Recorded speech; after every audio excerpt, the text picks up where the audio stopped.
মুসল্লিবৃন্দ, মসজিদের তো নির্দিষ্ট একজন খতিব আছেন, ওনারই দায়িত্ব ছিল আজকের এই খুতবা দেওয়ার। উনি কে যে আমি চিনি না, আপনি আলহামদুলিল্লাহ ওনাকে রেখে, ওনার তো একটা পারমিশনও দরকার, যেহেতু এই কি বলে এই মেম্বারে যিনি নিয়মিত বসেন তার সম্মান তার মর্যাদা আছে না নাই বলেন তো? আছে। এই মেম্বারে বসেছেন মুহাম্মদুর রাসূলুল্লাহ সাল্লাল্লাহু আলাইহি ওয়াসাল্লাম। তো এই জায়গাটার অনেক গুরুত্ব আছে। তো খতিব সাহেব তিনি আমাকে অনুমতিও দিয়েছেন, নাকি কথা বলবো তো? আচ্ছা, সম্মানিত ভাইয়েরা, আপনি মানুষকে সম্মান দিবেন। মান তাওয়াদা ফাকাদ রাফাহুল্লাহ, যে মানুষকে সম্মান করে আল্লাহ তার মর্যাদা বাড়ায় দেন। আপনি সম্মান দিবেন না, আপনি সম্মান পাবেন না। আপনি স্নেহ দিবেন না, আপনি ভালোবাসা পাবেন না।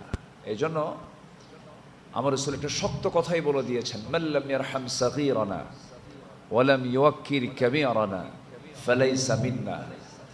যে ব্যক্তি ছোটদেরকে স্নেহ করে না, বড়দেরকে সম্মান করে না, আমার রাসূল বলেন সে আমার কেউ না, সে আমার উম্মতি না। তাহলে এই স্নেহ শ্রদ্ধা এটা প্রত্যেকটা পরিবারে, সমাজে, মানুষের মাঝে থাকার দরকার কি অতিরিক্ত না জরুরি? বলেন তো, অতিরিক্ত না জরুরি? জরুরি। আজকে এই স্নেহ এবং সম্মানের ঘাটতির কারণে কর্মী তার নেতাকে দাম দেয় না, মুসল্লি ইমামকে মানে না। আমি কি ভুল বলতেছি? একই দল করে, কুত্তা গ্রুপ শিয়াল গ্রুপ, মারামারি আছে কিনা বলেন? আছে। কেন? এই স্নেহ, এই শ্রদ্ধা, সম্মান এটা আজকে মুসলমানদের মাঝ থেকে, বিশেষ করে আমাদের সমাজে এটা উঠে যাওয়ার পথে। সন্তান তার বাপকে হারিয়েছে, সে সন্তানকে আমরা কি সন্তান বলি? এতিম। মা মারা গেলে কিন্তু এতিম হয় না। আবার বাবা মারা গেছে, ছেলের বয়স 15 বছর পার হয়েছে, সেও কিন্তু এতিম নয়। এতিম হলো সেই সন্তান যে তার বাবাকে হারিয়েছে তার নাবালক অবস্থায়। জন্ম থেকে নিয়ে 14 বছর পর্যন্ত, 15 বছর পর্যন্ত যে শিশুটা বাবা হারা থাকে, ওই টাইমটাকে, ওই শিশুকে কি বলা হয়? এতিম বলা হয়। এবং এতিমের ব্যাপারে অনেক কথা আছে। আল্লাহ তাআলা সরাসরি কোরআনে কথা বলেছেন, হাদিসে রাসূলের রেফারেন্স আসছে অনেক। তো যার বাপ মারা গেল সে কিন্তু এতিম নয়। একটা কবিতার ছন্দে এক আরবি কবি বলেছেন, লাইসাল ইয়াতীম মান মাতা ওয়ালিদাহু ইন্নাল ইয়াতীমা ইয়াতীমাল ইলমি ওয়াল আদাবি। সেই প্রকৃতি এতিম যার বাপ, সেই প্রকৃতি এতিম নয় যার বাপ মারা গেল। সেই বড় এতিম যে তার নিজের জীবনকে আদবের শিক্ষা থেকে বঞ্চিত রাখলো। এজন্য আদবটা সবচেয়ে বেশি জরুরি দরকার। বাদশাহ আলমগীরের নাম শুনছেন তো? বাদশাহ আলমগীর, হ্যাঁ, তার ছেলেকে পড়াতে আসে একজন বড় আলেমে দ্বীন, কোরআন শিখাতে আসেন। তো একদিন তার ওস্তাজের অজুর প্রয়োজন, অজুর পানি আগায় দিয়েছে। বাদশাহ আলমগীরের ছেলে কিন্তু মোগল সম্রাট, ওই আফগান থেকে শুরু করে এই বাংলা পর্যন্ত টোটাল এরিয়ার যারা সম্রাটগিরি করেছেন, জহিরুদ্দিন মোহাম্মদ বাবরের এই বংশধরেরা শত শত বছর এই ভারতবর্ষ তারা শাসন করেছেন। তো বাদশাহ আলমগীর লক্ষ্য করে দেখেন তার ছেলে তার ওস্তাজের পায়ে পানি ঢেলে দিচ্ছেন আর ওস্তাজ পা ধৌত করতেছেন। এই দৃশ্য দেখে বাদশাহ আলমগীর শিক্ষককে তলব করলেন। উনি তো ভয়ে থরথর করে কাঁপতেছে, আহারে আজকে বাদশাহ তোমার কামসারা করবে, কারণ রাজপুতের হাত দিয়ে পানি ঢেলে নিয়ে আমি উজু বানাইছি, আমার মনে হয় আমার আজকে একটা পানিশমেন্ট হবে। বাদশাহ আলমগীর বলতেছেন যে আমি আপনার কাছ থেকে এটা আমি কামনা করিনি যে শুধু আপনি পানি ঢেলে দিবেন আর আপনার পা আপনি ধৌত করবেন। আমি চাচ্ছিলাম আমার সন্তান যেন আপনার আপনি ওস্তাজ, আপনার পায়ের ধুলার জন্য সে তারা হাত দিয়ে মুছে ধুয়ে দেয়। কথা কি বোঝা গেল? আগের যুগের রাজাদের ভিতরে এই সম্মান, এই শিক্ষা, এই আদব এটা ছিল। কিন্তু আজকে কিন্তু এগুলো হেরে যাওয়ার পথে। আপনি কোনো কলেজ ইউনিভার্সিটি থেকে শুনেছেন কখনো যে শিক্ষক ছাত্রকে শাসন করে? কলেজ ইউনিভার্সিটিতে আমরা কি দেখি, কি শুনি? ছাত্র শিক্ষক পিটায় না শিক্ষক ছাত্র পিটায়? ছাত্র শিক্ষককে পিটায় আর বলে স্যার সোজা হন, স্যার কেমন সোজা হন। মাঝে মাঝে আবার হাত পা ধইরা পানির মধ্যে ফেলে দেয়, আছে কি না? এই দৃশ্য কি আপনি কোনোদিন মাদ্রাসায় দেখেছেন? মাদ্রাসায় পাবেন না। মাদ্রাসার পরিবেশে যখন যাবেন আপনি কোরআনের পরিবেশ পেয়ে যাবেন, দ্বীনের পরিবেশ পেয়ে যাবেন। কোরআন আছে যেখানে, আদব আছে সেখানে, কোরআন আছে যেখানে, সম্মান আছে সেখানে। যখন কোনো শিক্ষক ছাত্রকে কোরআন পড়ান, কোরআন পড়ার আদবই হলো অজু, অজু করে কোরআনটা পড়া। সম্মান ছাড়া কোরআনটা পড়া যায় না, আদব ছাড়া কোরআন শেখা যায় না। আমার নিজের চোখে আমি এই পর্যন্ত দেখি নাই কোনো মাদ্রাসায় কোনো ছাত্র শিক্ষককে মেরেছে। বরঞ্চ শিক্ষক যদি মারা তো দূরের কথা, একটা চোখ যদি রাঙিয়ে কথা বলে, ছাত্র থরথর করে কাঁপতে থাকে, ঠিক কি না? এটা কেন? এটার মূল কারণ হলো কোরআন তাকে সম্মান করতে শিখিয়েছে। নৈতিকতার শিক্ষা আপনি কোথাও পাবেন না। নৈতিকতার শিক্ষা আপনি যদি পেতে চান, আপনার সন্তানকে যদি আপনি আদব শেখাতে চান, তাহলে কোরআনের মুখোমুখি ছাড়া, কোরআনের শিক্ষা ছাড়া একটা জাতিকে কখনো সুসভ্য জাতি হিসাবে গড়ে তোলা যাবে না। তো আমি প্রথমেই সবার কাছে আমি একটা আহ্বান করব, একটা সুন্দর সমাজ বিনির্মাণে, একটা সুন্দর পরিবার বিনির্মাণে, একটা সুন্দর রাষ্ট্র বিনির্মাণে, ব্যক্তি, পরিবার, সমাজ, রাষ্ট্র বিনির্মাণে আল্লাহর নাজিল করা কোরআন ছাড়া কখনো একটি সুসভ্য সমাজ নির্মাণ করা যেতে পারে না।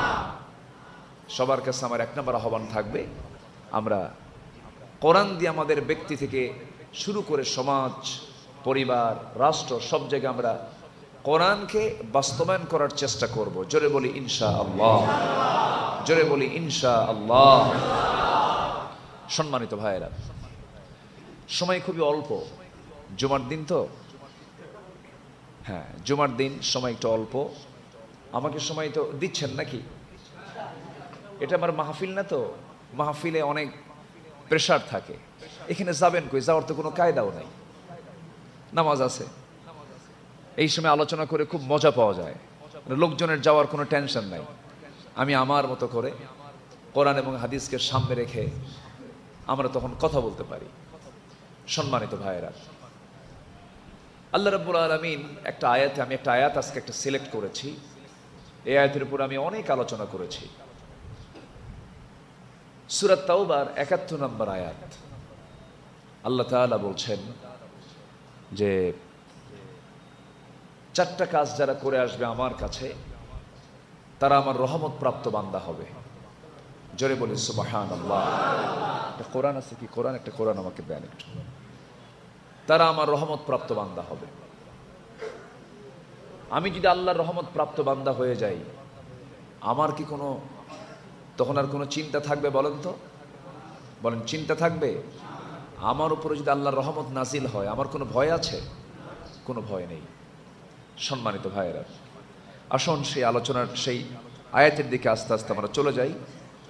সূরাটার নাম হলো সূরা তাওবা। সূরা কি? তাওবা। আমাদের তওবা করার কি দরকার আছে? গুনাহ আছে যার, তওবা করা দরকার তার। গুনাহ নাই যার, হ্যাঁ কি গুনাহ আছে? আমার দেশে তো আবার কিছু দরবার আছে, ওরা বলে পৃথিবীর সকল জায়গা না পাক, আমার কপাল শুধু পাক। আছে কিন্তু দরবার আছে না, এরকম দরবার আছে না? ওরা সেজদা দেওয়ার জায়গা পায় না, সব নাকি নাপাক। এরকম বদমাইশ কিছু আছে। বান্দা যার নাম, তার গুনাহ হবেই। গুনাহ আমাদের যোগ্যতা, গুনাহ আমাদের কি যোগ্যতা। আল্লাহ তাআলা গুনাহ করার যোগ্যতা দিয়েই পাঠাইছেন দুনিয়াতে। যে বলে আমার গুনাহ নাই, এর মিথ্যুক। ও কি মিথ্যুক। বান্দা যার নাম, তার গুনাহ হবে। গুনাহ না করলে আপনি বান্দাই হতে পারবেন না।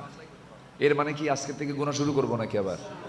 এটা আবার বুঝবো না আমরা। গুনাহ আমাদের হয়ে যাবে। আমাদের আল্লাহ তাআলা কিছু কিছু বিষয় দিয়েছেন, যেরকম পুরুষের জন্য নারীকে, নারীর জন্য পুরুষকে। এই টান কে দিয়েছেন? আসতে বলে, এই টানটা কে দিয়েছেন?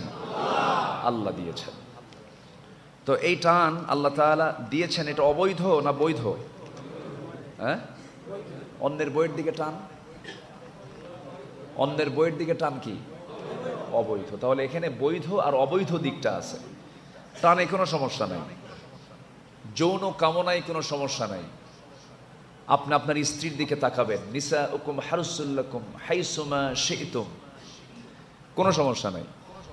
কিন্তু আল্লাহ চাচ্ছেন এখানে বৈধ সম্পর্ক না অবৈধ সম্পর্ক? অবৈধ সম্পর্ক না বৈধ সম্পর্ক বলেন? বৈধ সম্পর্ক। আল্লাহ রাব্বুল আলামিন বলেন, যুয়িনা লিন-নাসি হুব্বুশ শাহাওয়াতি মিনান নিসাই ওয়াল বানিনা ওয়াল কানাতিরিল মুকান্তারা মিনাদ যাহাবি ওয়াল ফিদ্দাতি ওয়াল খাইলিল মুসাওওয়ামাতি ওয়াল আনআমি ওয়াল হারফ যালিকা মাতাউল হায়াতুদ দুনিয়া ওয়াল্লাহু ইনদাহু হুসনুল মাআব। জোরে বলুন আল্লাহু আকবার। মানুষের জন্য 6টা জিনিসকে আকর্ষণীয় করা হয়েছে। এর মধ্যে 1 নম্বর হলো নারী। পুরুষের জন্য নারী, নারীর জন্য পুরুষ। আদম আলাইহিস সালাতু ওয়াস সালাম জান্নাতের মধ্যে জান্নাতের মধ্যে আল্লাহ তাআলা তাকে বানিয়ে জান্নাতে থাকতে বললেন, একা থাকতে পারলেন না। তিনি বলেন, আল্লাহ একা ভাল লাগে না, কারে দাও? বলেন কারে দাও? হাওয়াকে দাও। তাহলে আমার বাপ কারে তালাশ করেছেন? হাওয়াকে। তাহলে এটা কি বৈধ না অবৈধ? বৈধ। মানুষ কখনো একা থাকতে পারে না। নর এবং নারীকে আল্লাহ রাব্বুল আলামিন এই দুনিয়াতে জোড়া করে পাঠিয়ে দিয়েছেন। মহান রাব্বুল আলামিন আরেক জায়গায় বলছেন, ওয়া খালাকনাকুম আজওয়াজা, আমি তোমাদেরকে জোড়ায় জোড়ায় বানিয়ে দিয়েছি। আল্লাহ আরেক জায়গায় বলছেন, ইন্না খালাকনাকুম মিন যাকারিন ওয়া উনসা ওয়া জাআলনাকুম শুউবান ওয়া ক্বাবাইলা লিতাআরাফু ইন্না আকরামাকুম ইনদাল্লাহি আতকাকুম। আমি তোমাদেরকে এক নর এবং নারী থেকে সৃজন করেছি এবং সেখান থেকে বংশ দিয়েছি, গোত্র গোত্র ভাগ করে দিয়েছি, বিভিন্ন ভাষা দিয়েছি। লিতাআরাফু, যেন তোমরা একে অপরকে চিনতে পারো, বুঝতে পারো। এটা আরব, এটা অনারব, এটা ইউরোপ, এটা আমেরিকা, এটা শ্বেতাঙ্গ, এটা কৃষ্ণাঙ্গ, এটা খুলনা, এটা চিটাগাং, এটা সিলেট, এটা রাজশাহী। যখন চিটাগাংয়ের মানুষ যখন খুলনায় ঢুকবে, তার ভাষা বলে দেবে এটা চিটাগাং থেকে আসছে, ঠিক কি না? এগুলো সব কে করে দিয়েছেন? আল্লাহ করে দিয়েছেন। আল্লাহ রাব্বুল আলামিন এরপরই বলছেন, বান্দারে তোমাদের মধ্যে সেই বান্দাটাই সবচেয়ে আমার কাছে সম্মানিত, যে বান্দা আমি আল্লাহ আমাকে সবচাইতে তার পছন্দের বান্দা হয়ে দেখতে চান। আল্লাহ রাব্বুল আলামিন সূরা তাওবার ৭১ নম্বর আয়াতে বলছেন, বান্দা তুমি এমন কিছু কাজ আমার কাছে করে আসবে যে কাজের মধ্য দিয়ে আমি তোমার প্রতি রহমত নাজিল করব। 4টা কাজ তুমি করবে। আল্লাহ রাব্বুল আলামিন সুন্দর করে বলছেন, ওয়াল মুমিনুনা ওয়াল মুমিনাত বা'দুহুম আউলিয়াউ বা'দ ইয়া'মুরুনা বিল মা'রুফি ওয়া ইয়ানহাউনা আনিল মুনকার ويقيمون الصلاة ويؤتون الزكاة ويطيعون الله ورسوله أولئك سيرحمهم الله إن الله عزيز حكيم জোরে বলুন আল্লাহু আকবার। আল্লাহ রাব্বুল আলামিন বান্দাকে ডাক দিয়ে বলছেন, বান্দারে তুমি আমার কাছে 4টা কাজ করে আসবে, আমি তোমার প্রতি আমার রহমত নাজিল করে দেব, আমি তোমাকে ক্ষমা করে দেব, আমি তোমাকে মাফ করে দেব। শর্ত হলো 4টা কাজ তুমি আমার কাছে করে আসবে এবং সাথে সাথে আমি তোমাকে জান্নাতের ওয়াদা করলাম, যে জান্নাত তুমি কখনো কল্পনা করো নাই। জোরে কোন সুবহানাল্লাহ। তবে 4টা কাজ করার আগে আল্লাহ তাআলা আবার এখানে স্পেশালি একটা কাজ করতে বলেছেন, সেটা হলো ওয়াল মুমিনুনা ওয়াল মুমিনাত বা'দুহুম আউলিয়াউ বা'দ।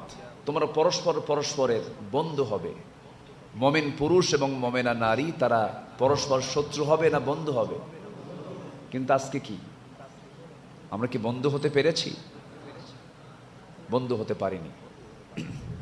আমার কথা কি সবাই শুনতে পাচ্ছেন? একটু কষ্ট হচ্ছে, সাউন্ড একটু প্রবলেম হচ্ছে। মাইকওয়ালা কোথায়? আমি মাইকওয়ালাকে একটু দৃষ্টি আকর্ষণ করতে চাই। ইকো দরকার নাই, ইকো দরকার নাই, আপনি জাস্ট শুধু আওয়াজটা একটু বাড়ায় দেন যেন সবার কানে কানে যেন চলে আসে।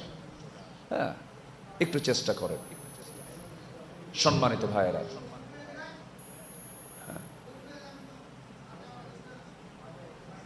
জি, সবাই বসেন। আমার মনে হয় ভিতরে ঢোকার মতো আর পরিবেশ নাই। একটু কষ্ট করে, প্রজেক্টর আছে, একটু দেখেন। আসলে মসজিদের মধ্যে মানে যেহেতু এত মানুষের ক্যাপাসিটি নেই, একটু কষ্ট হচ্ছে, কি করার, আমরা একটু ধৈর্য ধরি। আল্লাহ ধৈর্য ধরার তৌফিক দান করুন। জোরে বলি আল্লাহুম্মা আমিন। সম্মানিত হাজিরিন, আল্লাহ তাআলা প্রথমে দেখতে চান মুমিন পুরুষ এবং মুমিনা নারীকে দেখতে চান তারা যেন পরস্পর পরস্পরের বন্ধু হয়ে যায়। কিন্তু আজকে গোটা পৃথিবীতে 2 শতাধিক রাষ্ট্র আছে, এর মধ্যে 56টি মুসলিম রাষ্ট্র। কয়টা বলেন তো? 56টা। এই 56টি মুসলিম রাষ্ট্রের ভিতরে আবার জনসংখ্যা হলো প্রায় 180 থেকে 200 কোটি। 200 কোটি প্রায় মুসলমান গোটা পৃথিবীতে। মোট জনসংখ্যার প্রায় 1/4, 1/4, অর্থাৎ প্রতি 4 জনে একজন মুসলমান। প্রতি 4 জনে একজন মুসলমান গোটা পৃথিবীতে। জাতি আছে, সেই জাতিটা হলো ইহুদি জাতি। সেই ইহুদি জাতির জনসংখ্যা হলো মাত্র 1,25,00,000, 1.25 কোটি। 1.25 কোটি ইহুদি গোটা পৃথিবীর মানবতাকে ধ্বংস করার জন্য উঠে পড়ে লেগেছে। এমনকি মুসলমানদের যে প্রথম কেবলা বাইতুল মুকদ্দাস, বাইতুল আকসা, আজকে এই পবিত্র মসজিদটা পর্যন্ত তারা অবরুদ্ধ করে রেখেছে। আজকে যদি মুসলমানরা যদি পরস্পর পরস্পরের বন্ধু থাকতে পারত, বলেন তো আজকে বাইতুল আকসা কি তার অবরুদ্ধ করতে পারে? আসতে বলবেন না, পারে? তাহলে এখন মুসলমানদের যে আল্লাহ তাআলা 4টা কাজ করতে বলেছেন, তার আগে আল্লাহ তাআলা দেখতে চান যে প্রত্যেকটা মুমিন, প্রত্যেকটা মুসলিম তারা পরস্পর পরস্পরের বন্ধু হবে। এই দৃশ্য কে দেখতে চান? আল্লাহ দেখতে চান। কিন্তু আজকে কি মুসলমানরা এক হতে পেরেছি? আমাদের দেশেই দেখেন না কত ফিতনা। কেউ বলে মাজারে গিয়ে সেজদা মারো, আছে কিনা বলেন? এটা তাজিমি সেজদা, সেজদা দিয়ে দাও। কেউ বলে পীরের মুরিদ হও, নামাজ কালাম লাগবে না। পানির তলে মোমবাতি, বাও বাতাসে নেভে না, বাবার নামে হালকা দিলে ওযু গোসল লাগে না। মোল্লা মুন্সি নামাজ পড়ে, মারেফত তো বোঝে না, বাবার নামে হালকা দিলে সতর ঢাকন লাগে না। সতরও লাগে না, ওযুও লাগে না, গোসলও লাগে না। এমনও কিন্তু ভণ্ড দরবার আমার দেশে আছে কিনা বলেন, আছে কিনা? ওরা গাজার টানে জান্নাত খোঁজে। ওরা কিসের টানে জান্নাত খোঁজে? গাজার টান। ওরা বলে গাজা নাকি বেহেশতের গাছ। জোরে বলি নাউজুবিল্লাহ। কত গ্রুপ যে আছে আমার দেশে দেখেন না। আবার বলে এত সেজদা দেব কেন? জীবনে সেজদা দেওয়ার মতো একটা সেজদা দেব, এক সেজদায় জান্নাত পার হয়ে জাহান্নামে যাব। কি সমস্যা কি? বসেন। হ্যাঁ, তাহলে আবার আমার দেশে কিছু ফতুয়াবাজি হয় ঠুনকো বিষয় নিয়ে, যেরকম তারাবির নামাজ আমরা এখানে কয় রাকাত হয়? 20 রাকাত। 8 রাকাত আছে না? আসতে বলবেন আছে না নাই? আছে। 8 রাকাত ওলা বলে 20 রাকাত ঠিক নাই, 20 রাকাত ওলা বলে 8 রাকাত ঠিক নাই, কিন্তু দুটাই ঠিক আছে। এই যে সমন্বয়, এই যে সমন্বয় করা, এটা সমন্বয়হীনতা আমার দেশে বিরাজ করছে। আচ্ছা, এরপরে নামাজের ভিতরে এই সাতক্ষীরাতে কলারোয়া আছে, কলারোয়া ওই এলাকায় কিছু মুসল্লি আছে, তারা সূরা ফাতিহার পরে আমিনটা জোরে বলে, আছে কিনা? ব্রজবক্সা, ঝাউডাঙ্গা, এই সমস্ত এলাকায়। এবং ডক্টর আসাদুল্লাহ গালিব, ওনার বাড়িও এই সাতক্ষীরায়। আচ্ছা, আলিপুরে, ঠিক আছে। তো আমিন কিন্তু সেখানে জোরে বলা হয়। এখানে কি আমিন জোরে হয়? আসতে হয়। মক্কা মদিনায় জোরে পড়ে, বিশ্বের বিভিন্ন জায়গায় আসতে হয়, জোরে হয়। তাহলে এই আমিন আসতে জোরে বলা নিয়ে কেউ বলে আমিন আসতে বলা যাবে না, জোরে বলতে হবে। জোরে বলা যাবে না, আমিন আসতে বলতে হবে। উম্মাহ এই সমস্ত বিষয় নিয়ে আজকে ব্যস্ত হয়ে পড়েছে। তারাবির নামাজ, বেতের নামাজ 1 রাকাত না 3 রাকাত, প্রায় ফোনে এই জাতীয় প্রশ্ন আসে। আচ্ছা, এরপরে ঈদের জামাত, ঈদের জামাতের যে তকবীর, এখানে কয় তকবীর হয়? 6 তকবীর হয়। 12 তকবীর আছে না নাই? আছে, 12 তকবীরও পড়ে। দেখেন, 12 তকবীর ওয়ালা যদি বলে 6 তকবীর ঠিক নাই, আমাদের 12 তকবীর ঠিক। 6 তকবীর ওয়ালা যদি বলে আমাদের 6 তকবীর ঠিক, ওদের 12 তকবীর ঠিক নাই, এটা কি সমাধান? আসতে বলবে, এটা কি সমাধান? কেউ বলতেছে হাত বাঁধবো নাভিতে, কেউ বলতেছে হাত বাঁধবো হচ্ছে বুকে। এখন ফতুয়া দিচ্ছে নাভিতে হাত বাঁধা হারাম, জায়েজ নাই। আরেকজন বলতেছে বুকে হাত বাঁধা হারাম, জায়েজ নাই। এখন সলিমুদ্দিন যাবে কোথায়? নামাজ পড়তে নিয়ে এখন যখন দেখছে যে নাভিতেও হারাম, বুকেও হারাম, নিয়ত বাঁধছে হলো কপালে। কোথায়? কপালে। তাহলে এই যে ফতুয়া আমরা নিয়মিত শুনতেছি, এই ফতুয়াবাজি যে আমাদের হচ্ছে আমার দেশে, এরকম কিছু ফতুয়া সন্ত্রাস আছে না নাই? আসতে বলবেন না, আছে না নাই? আছে। আমার এগুলোতে সমাধান পাই না। তো যদি কেউ আমিন সারা জীবন নাও বলে, নামাজে যদি আমিন কেউ নাও বলে, তার নামাজ হবে না এমন কোন কথা কেউ বলতে পারে না, নামাজ হয়ে যাবে। যদি কেউ বুকে হাত, নাভিতে হাত নাও বাঁধে, তাও নামাজ হয়ে যাবে। এখানে আলেম ওলামা আছেন তো, এরকম মাযহাবও আছে গোটা দুনিয়াতে, যারা হাতই বাঁধে না, আল্লাহু আকবার, ছেড়ে দিয়ে রাখে। আমি 2009 সালে প্রথম যখন হজে যাই, না 2015 সালে আমি সেকেন্ড টাইম যখন যাই, আমার সাথে কিছু বন্ধু বান্ধব গেছে, একসঙ্গে হজ করতেছি। তো এরকম নামাজ দেখে বলে এটা আবার কোন গ্রুপ? তো বললাম যে কোন গ্রুপ খোঁজার দরকার নাই, তো এখানে কি হুজুররা নাই? এখানে তো ইমাম সাহেবরা আছে, এখানে তো অনেক মুফতিরা আছে, তা আমরা এগুলো খুঁজি কেন? আমাদের খোঁজার তো দরকার নাই। সেখানে পৃথিবীর সকল মুসলমানগুলো সেখানে একত্রিত হচ্ছে, নামাজ পড়ছে, কেউ আমিন আসতে বলছে, কেউ জোরে বলছে, কেউ নাবিতে হাত, কেউ হাত বাঁধতেছে, কেউ বাঁধতেছে না, কেউ 1 রাকাত পড়ে, কেউ 3 রাকাত পড়ে। এগুলো ইসলামের সৌন্দর্য। এগুলো নিয়ে ফিতনা করার সময় এখন আমাদের নাই। গোটা পৃথিবীর এখন মুসলমানদের সবচাইতে নিউ ওয়ার্ল্ড অর্ডার হচ্ছে, মুসলমানদের সবচাইতে বড় গুরুত্বপূর্ণ দিক হচ্ছে ভ্রাতৃত্বের বন্ধন তৈরি করা, ঐক্যের প্ল্যাটফর্ম তৈরি করা। এটা প্রয়োজন। রাসূল নূর না মাটি, এটা নিয়ে গন্ডগোল করার সময় এখন না। এগুলো ভিতরের আলোচনা, ভিতরের বিষয়কে নিয়ে সামনে টেনে আনার দরকার নাই। আরেকজন কে যেন আছে, কি যেন কইল রাসূলের নবুয়ত নিয়া, একজন বড় একজন আলেমে দ্বীন তিনি মন্তব্য করেছেন, হ্যাঁ আপনার দৃষ্টিতে যদি ভুল হয় আপনি তাকে পার্সোনালি বলেন, আপনি তাকে ডাকেন, ওলামাদের বৈঠকে বসেন, আলোচনা করেন। আপনি মামলা দিবেন, এ লক্ষণ তো মনে হচ্ছে আপনাকে কোন একটা অপশক্তি আপনার পিছনে মদত যোগাচ্ছে। এটা কেমন কথা?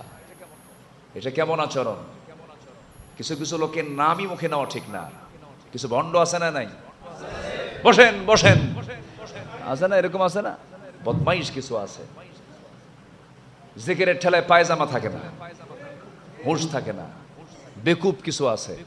এগুলো ইসলামের সৌন্দর্য নয়।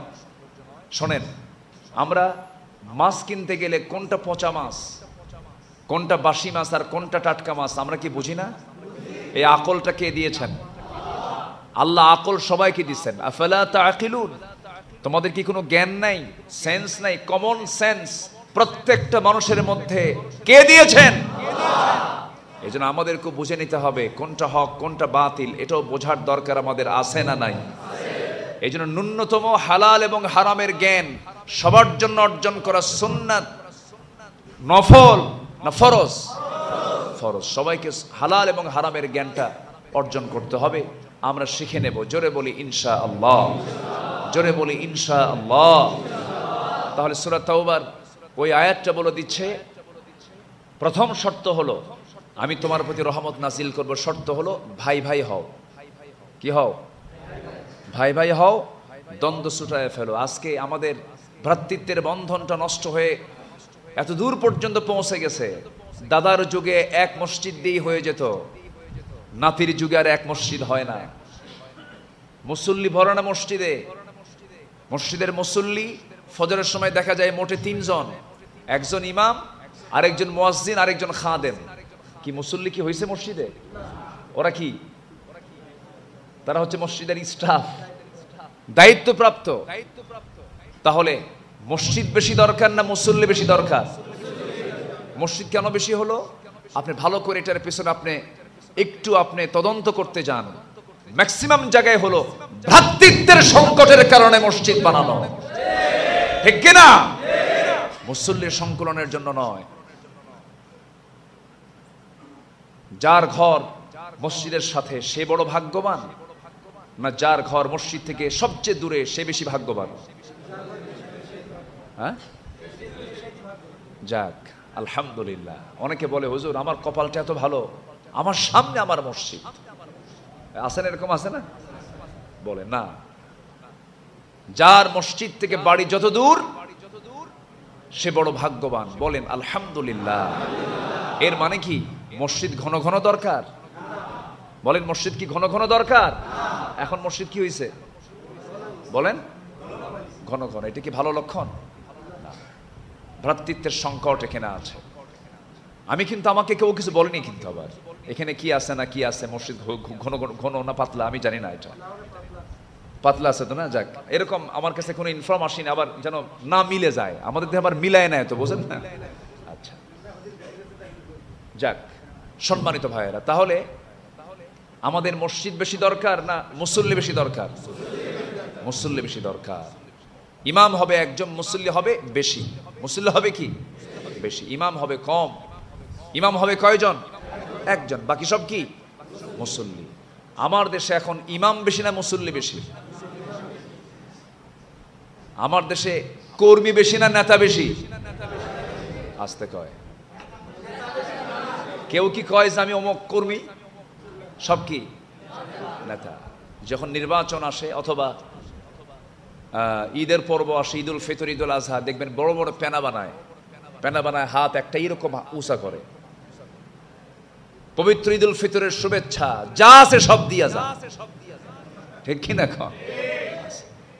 সব নেতা, কোনো কর্মী নাই। ইসলাম শেখাচ্ছে মসজিদে যাও, নেতৃত্ব দেখো, ইমাম এখান থেকে নির্বাচন করো, নেতা এখান থেকে নির্বাচন করো। যে সমাজের নেতৃত্ব মসজিদ থেকে তৈরি হয় ওটাই হলো সব যোগ্য নেতৃত্ব। যে নেতৃত্বে নামাজ নাই, যে নেতৃত্বে চরিত্র নাই, সেই নেতৃত্ব আমরা মানি না। ওই সমস্ত নেতৃত্বের মুখে আমরা থুতু মারি, জুতা মারি।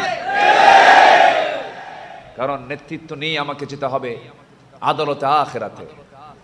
আল্লাহ তাআলা সেদিন কোন ব্যক্তিকে একা উঠাবেন না। কোরআন পড়ুন, কোরআন বলছে ইয়াউমা নাদউ কুল্লা উনাসিম বিইমামিহিম, সেদিন প্রত্যেক ব্যক্তিকে তার নেতা সহ ডাকা হবে।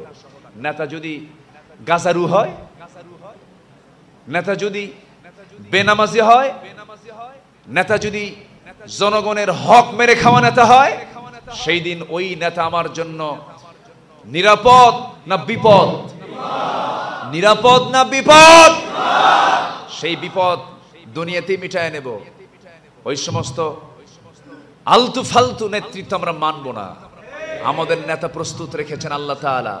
আমার নেতা একজনই, তিনি হচ্ছেন মুহাম্মাদুর রাসূলুল্লাহ, মুহাম্মাদুর রাসূলুল্লাহ সাল্লাল্লাহু আলাইহি সাল্লাম। তিনি হচ্ছেন আমার একমাত্র লিডার।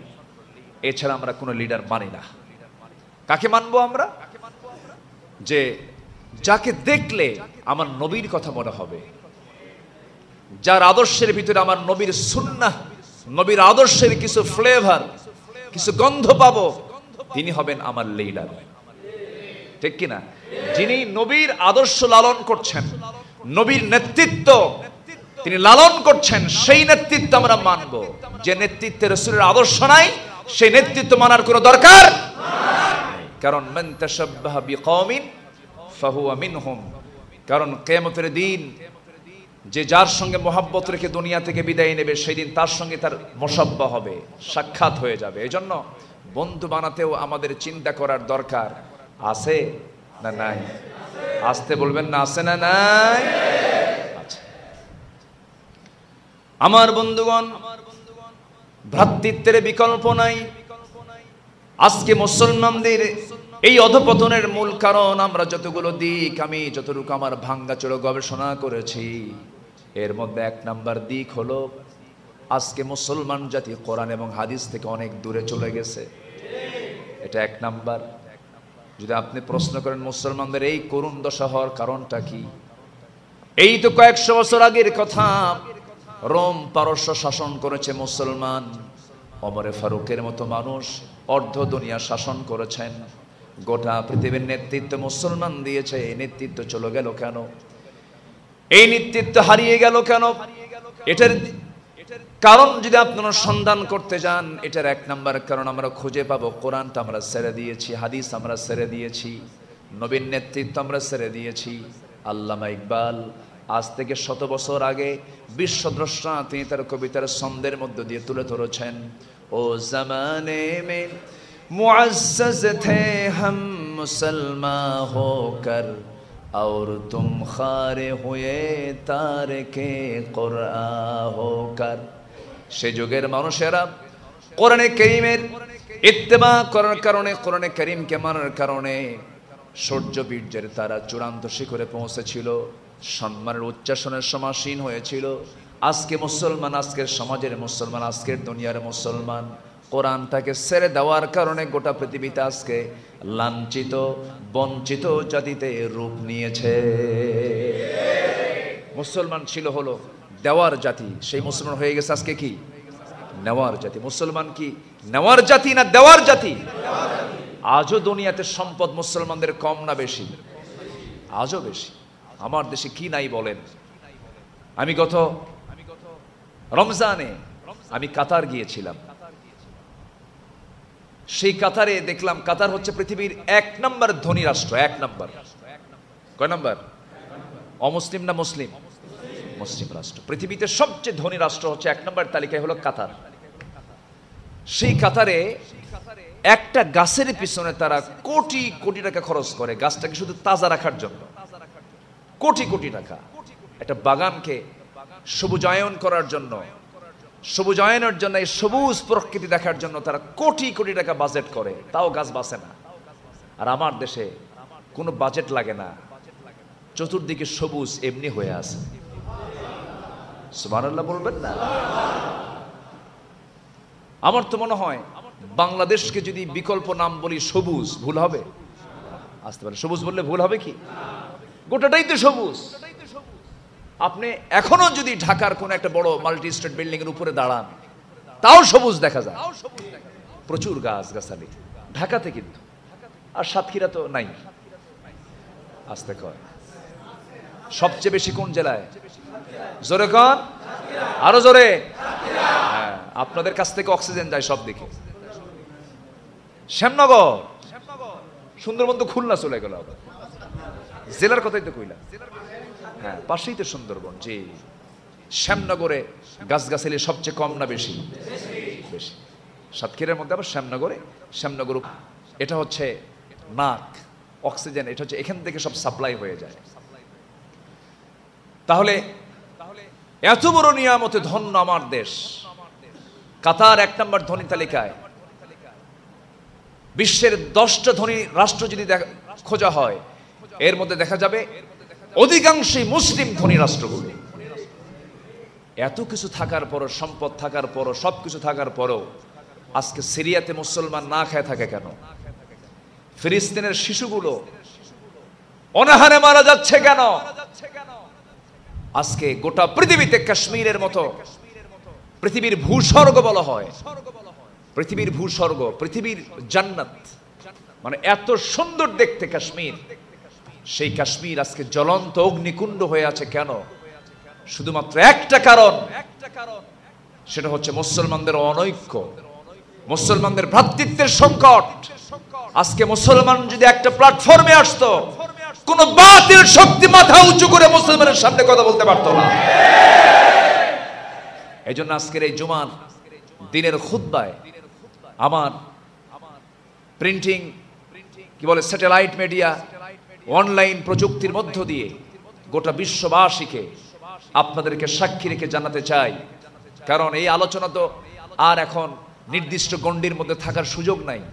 প্রযুক্তির কল্যাণে কোটি কোটি মানুষ এই আলোচনাগুলো সঙ্গে সঙ্গে শুনতে পায়। এই শুধু এতটুকু বলি, যারা বিশেষ করে আলেম ওলামা আছেন, যারা ইলমের নেতৃত্ব দিচ্ছেন, আল্লাহর কালামকে নিয়ে যারা নেতৃত্ব দিচ্ছেন, সমাজের যারা শ্রেষ্ঠ সন্তান আলেম ওলামা, আমি তাদের কাছে করজোড়ে মিনতি জানাই, দয়া করে ইফতেরাক না করে, ফিতনা সৃষ্টি না করে, ছোটখাটো বিষয়কে মাথায় না নিয়ে বাঁচতে হলে সুন্দর একটি ঐক্যের প্ল্যাটফর্ম তৈরি করে গোটা বিশ্ব শান্তি প্রতিষ্ঠার জন্য মুসলিম উম্মার ভ্রাতৃত্ব তৈরির মধ্য দিয়ে বাতিলদের রুখে দাঁড়াতে হবে। নচেত মুসলমানদের সামনের অবস্থা আরো মহা সংকটে রূপ নেবে। আজকে আমার জুমার খুতবার মূল প্রতিপাদ্য 1 নম্বর বিষয় হচ্ছে মুসলমানদের শত্রুতা না ভ্রাতৃত্ব। এই ভ্রাতৃত্ব আমরা তৈরি করব, জোরে বলি ইনশাআল্লাহ। সময় তো অল্প, বহু আলোচনা পড়ে আছে সামনে। কথা বলি, কথা বলি, কথা বলা কষ্ট না শোনা কষ্ট? বলেন। আমি বলতে যদি পারি, আপনি শুনতে কষ্ট পাবেন? হ্যাঁ, বলি আলহামদুলিল্লাহ। এটা মাথায় রাখবেন একটু। হুজুর তো কষ্ট করে বলতেছে, আর আমি শুধু চুপ করে শুনতেও পারবো না। অনেক জায়গায় মাহফিলে দেখা যায়, কিছু কিছু মানুষ মাহফিলে যায়, নিয়তটা হলো হুজুরে দেখবো আর চলে আসবো। আবার কিছু লোকের নিয়ত হলো দেখি হুজুরের টান টুন কেমন। আবার কিছু কিছু শ্রোতার নিয়ত হচ্ছে একটু গরম কেমন হয়, গরম, বুঝলেন, এরকম আছে না? কিন্তু আমলের নিয়তটা যদি থাকে, তখন কিন্তু বান্দার ওঠার কোনো চিন্তা মাথায় থাকে না। আমরা একটু বসি। সাহাবে কেরামদের যে বিজয় আল্লাহ পাক দিয়েছেন, আমার নবীর যে বিজয় দিয়েছেন, এটার মূল কারণ কি ছিল জানেন? তাদের ভ্রাতৃত্ব ছিল। সাইয়েদনা ওসমান জিন নুরাইন রাদিয়াল্লাহু তাআলা আনহুকে যখন রাসূল পাঠালেন হুদায়বিয়ার সন্ধি, কিসের সন্ধি বলেন তো? হুদায়বিয়ার সন্ধি আমার রাসূল পাঠায়া দিলেন। আমার নবীজি মদিনায় আসলেন হিজরত করে, উনি ভাবলেন আমি মক্কায় যাব, আল্লাহর ঘর তোয়াফ করব, আল্লাহর ঘর জিয়ারা করব। আমার নবীর বাড়িও কিন্তু ওই জায়গায়। রাসূলকে ঘাট ধাক্কা দিয়ে বের করে দিয়েছে। একটা কারণ, সেটা হলো রাসূল বলেছেন কোন আইন চলবে না আল্লাহর আইন ছাড়া। এটাই কিন্তু এক নম্বর কারণ। তো হুদায়বিয়ার সন্ধির এই প্রাককালে আমার নবীজি বললেন, ওসমান তোমার সঙ্গে ওদের খুব মিল আছে। মানে সাইয়েদনা ওসমান আবার ধনী মানুষ ছিলেন, তো ধনীদের একটা প্রভাব থাকে না, একটা প্রভাব থাকে। তো উনি চলে গেলেন। তো কুরাইশরা তার সঙ্গে খুব ভালো আচরণই করলো, কিন্তু দুদিন যাবত কোনো খবর নাই। এইদিকে চতুর্দিকে গুজব রটে গেছে যে সাইয়েদনা ওসমানকে তারা হত্যা করে ফেলেছে।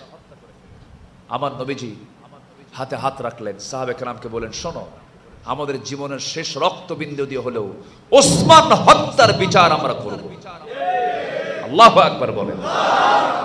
এই যে একটা ভ্রাতৃত্ব, এই যে একটা ঐক্য, এই ঐক্য ছাড়া মুসলমানদের কোনোদিন বিজয় কি আসবে? আসতে বলবেন না, আসবে? যুগ যুগ ধরে আজকে আমরা দেখতে পাচ্ছি, এই সাবকন্টিনেন্টের কথাই আমরা বলি, এখানে অনেক মুরব্বীরা আছেন, অনেক সচেতন শিক্ষিত মানুষও আছেন। এই দেশ শাসন করেছিল প্রায় 200 বছর ব্রিটিশরা। তারা ব্যবসার নাম করে আসছিল, ইস্ট ইন্ডিয়া কোম্পানি। তারা এসে ব্যবসার নামে কি করলো? শাসন করলো না শোষণ করলো? ইউরোপের সভ্যতা গড়ে উঠেছে আমার দেশের টাকা দিয়া, ইউরোপ গড়েছে আমার দেশের সম্পদ দিয়া। ওরা শোষণ করে সব নিয়ে তাদের সভ্যতা গড়েছে। তারা, ওদের কোনো অর্জন না, সব ছিল আমাদের সম্পদ। কারণ কি জানেন? আমরা এক ছিলাম না, আমরা বেঈমানি করেছি। মীর জাফরেরা ক্ষমতা তুলে দিয়েছিল ব্রিটিশদের হাতে। এখনো সেই মীর জাফরের প্রেতাত্মারা এখনো বাংলার জমিনে আছে না নাই? ওরা চায় দেশটাকে অন্যের হাতে তুলে দিতে চায়। আছে কিনা? আছে কিনা? আপনি সিকিমের দিকে তাকান, লন্দুব দর্জির দিকে তাকান, যারা ইতিহাস এগুলো জানেন। এই জন্য দেশকে ভালোবাসাও কিন্তু একটা ঈমানের একটা অংশ। এই দেশকে টিকে রাখার জন্য আমাদের ভ্রাতৃত্বের দরকার আছে না নাই? 200 বছর ব্রিটিশরা শাসন করলো। একটা অন্য জাতি যদি, ভিন্ন জাতি যদি এসে দেশ শাসন করে, সেই জাতির মধ্যে কি একটা ভেজাল সৃষ্টি হয় না? গোটা পৃথিবীতে আপনি কোরিয়া যান, কোরিয়ার মানুষগুলো একরকম, একটা কালচারে গড়ে ওঠে। জাপান একটা কালচারে তারা গড়ে ওঠে। আর এই জাতি হলো, আমার দেশের জাতি হলো মিশ্র জাতি। কি জাতি বলেন তো? বিচিত্র। এক একজন এক একটা তরিকতের, এক একজন এক একটা ভাবের। এই জাতি কি দুনিয়ার কোন আইন দিয়ে আপনি ভালো করতে পারবেন না, দুনিয়ার কোন বিধান দিয়ে ভালো হবেই না। একমাত্র এই জাতি ভালো হতে পারে কোরআন দিয়ে, কোরআন দিয়ে, কোরআন দিয়ে। এটা আঞ্চলিক কারণ, এটা একটা আঞ্চলিক কারণ, ভাষাভিত্তিক কারণ, বহু কারণ, ভৌগোলিক কারণ, বিভিন্ন কারণ। আমি যতটুকু গবেষণা করে দেখেছি, এই জাতি মিশ্র জাতি। এই জাতিকে ঠিক করার একমাত্র মাধ্যম হচ্ছে কার কালাম দিয়ে? আল্লাহর কালাম দিয়ে। এছাড়া কখনো এই জাতি ঠিক হতে পারে না। সম্মানিত ভাইয়েরা, সম্মানিত বন্ধুগণ, আমার নবীজি ভ্রাতৃ হয়ে যেত। সুবহানাল্লাহ বলবেন না? একই স্বপ্ন একাধিক দেখেছেন, একই স্বপ্ন অনেক সাহাবী একসঙ্গে দেখেছেন। এরকমও হয়েছে। তাদের সম্পর্ক কত গভীর ছিল যে তারা তাদের স্বপ্নের জগৎটাকেও তারা দখল করেছিলেন। বলি আলহামদুলিল্লাহ। একটু কান লাগাবেন, এটা আমাদেরও সম্ভব যদি আমরা ওই সাহাবীদের আদর্শ যদি আমরা একটু লালন করি। ভ্রাতৃত্ব নিয়ে আমি কথা বলছি আজকে। আল্লাহ রাব্বুল আলামিন ভ্রাতৃত্ব নিয়ে আরো বহু আয়াত দিয়েছেন। আমাকে আপনাকে ভ্রাতৃত্ব তৈরি করার জন্য আল্লাহ রাব্বুল আলামিন অন্য জায়গায় বলছেন, ইত্তাকুল্লাহা হাক্কা তুকাতিহি ওয়া লা তামুতুন্না ইল্লা ওয়া আনতুম মুসলিমুন واعتصموا بحبل الله جميعا ولا تفرقوا তোমরা আল্লাহর রজ্জুকে আল্লাহর কালামকে শক্ত করে ধরো, মতপার্থক্য সৃষ্টি করো না। আল্লাহ রাব্বুল আলামিন আরেক জায়গায় বলছেন, ইন্নাল্লাহা ইউহিব্বুল্লাযীনা ইউকাতিলুনা ফি সাবিলিহি সাফফান কাআন্নাহুম বুনয়ানুম মারসুস। জোরে বলুন আল্লাহু আকবার। আল্লাহ রাব্বুল আলামিন মুসলমানদের বিজয়ের শর্তই দিয়েছেন, তোমরা ভ্রাতৃত্ব আগে তৈরি করো, ভ্রাতৃত্ব তৈরি ছাড়া কখনো বিজয় সম্ভব না। আজকে মুসলমান মারামারি করে, আজকে সিরিয়াকে আক্রমণ করে সিরিয়াকে কাবু করে রেখেছে, আজকে ইয়েমেনকে হামলা করে ইয়েমেনকে কাবু করে রেখেছে আরেকটা মুসলিম রাষ্ট্র। এইরকম করে বিশ্বের দেশে দেশে মুসলমানদের মাঝে যে এই গ্রুপিংগুলো তৈরি করে দেওয়া, এই গ্রুপিংগুলো তৈরি করে দেওয়ার পিছনে আমার দেশেও যুগ যুগ ধরে চেষ্টা করে গেছে হলো ব্রিটিশরা। কারা কারা কারা বলেন? ব্রিটিশরা। এই যে কাদিয়ানি ফিতনা, কাদিয়ানি আমার দেশে আছে না নাই? কাদিয়ানির কি ইমানদার? ওরা কি আস্তে কোন কেন?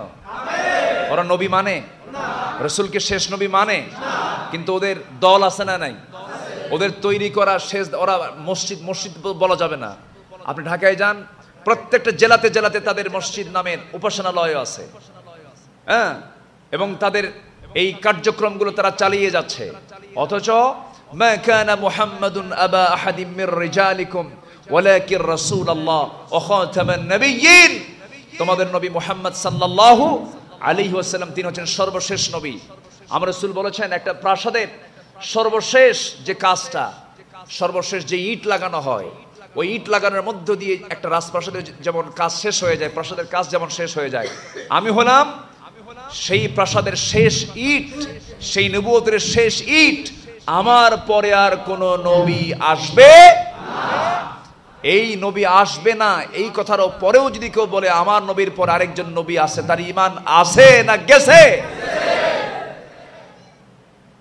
অথচ সেই কাদিয়ানি কিন্তু আমার দেশেও আছে। তাদের দলীয় কার্যক্রম চালায়, তাদের ধর্মের প্রচার তারা করে। মির্জা গোলাম মোহাম্মদ কাদিয়ানি তৈরি করেছিল ব্রিটিশরা। কারা তৈরি করেছিল? ব্রিটিশরা। ভণ্ড নবুয়তের দাবি সে তুলে গোটা ভারতবর্ষকে একটা গ্রুপিং এর মধ্যে ফেলে দিল। এরকম করে 200 বছর ব্রিটিশরা এই দেশে ইসলামকে দমিয়ে রাখার জন্য মুসলমানদের ভিতরে বিভাজন সৃষ্টি করে, যে ওই যে পয়জন দিয়ে গেছে, সেই পয়জন আজও আছে না নাই? আজও আছে। সেই পয়জনটাকে শনাক্ত করে আমি বিশেষ করে আলেম ওলামাদেরকে আমি এটা বলতে চাই, প্রযুক্তির মাধ্যম দিয়ে আমি জানাতে চাই, আমি ভাঙ্গাচোরা, আমাকে মানুষ আলেম মনে করলেও আমি নিজেকে এত কিছু মনে করি না, কিন্তু আমি সবার কাছে করজোরে মিনতি জানাই, দেশের ওলামা সমাজ পিঠ দেয়ালে ঠেকে গেছে। কলিজার টুকরা কোরআনের পাখিকে শেষ পর্যন্ত দুনিয়া থেকে বিদায় করা হয়েছে। আপনি ভাববেন না আপনি নিরাপদে আছেন, পরবর্তী স্টেপ হচ্ছেন আপনি আপনি আপনি আপনাকে উঠে দাঁড়াতে হবে। কম ফাআনযির রাব্বাকা ফাকাব্বির ওয়া সিয়াবাকা ফাতাহহির। এটা ভাববেন না আপনি যে আপনি নিরাপদে আছেন না। আরবিতে একটা প্রবাদ আছে, উকিলতু ইয়াওমা উকিলা সাউরুল আবয়াদ।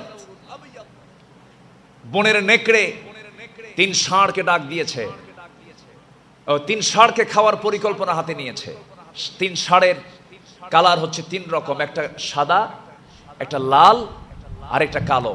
কালো কি দেখা যায়? দেখা যায় না। সাদা দেখা যায়, লাল আর একটু কম দেখা যায়।